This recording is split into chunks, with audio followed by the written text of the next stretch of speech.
dernière vidéo théorique pour ce TP. Le dernier circuit qui est étudié, c'est le réseau à correcteur de phase. Il est étudié en TD, donc là c'est juste histoire de remettre une petite démonstration pour que tout le monde soit au même niveau, hein. Donc de nouveau j'ai mon quadripôle, VE et VS.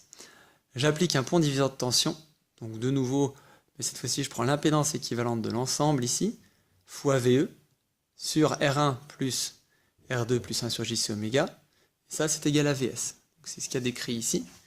Voilà. Et du coup, après il n'y a plus qu'à un petit peu mettre dans l'ordre pour faire apparaître des fonctions standards de Bode. Donc mon VE, je le passe de l'autre côté pour retomber sur ma fonction de transfert. Et là c'est la même expression, j'ai multiplié par haut et en bas par JC oméga.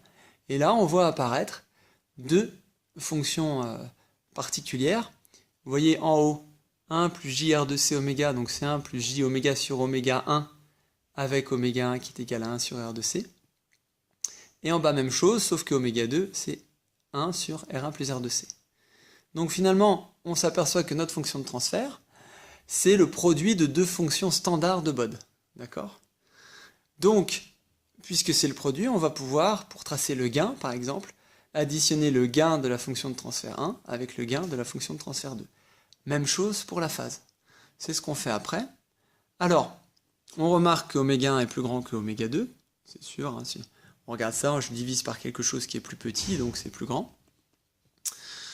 Et donc, voilà, en additionnant les deux, vous voyez ici, voilà, on a représenté donc en pointillé rouge H2, en pointillé vert H1, avec les fonctions de coupure, les fréquences de coupure associées, et en jaune ici, la somme des deux, qui est le gain de ce circuit. Pareil pour la phase, et vous voyez qu'on tombe sur une porte comme ça, négative de phase. C'est de là que tire son nom, ce circuit. Correcteur de phase, donc qui permet, entre certaines fréquences qui peuvent être ajustées avec les valeurs des composants, hein,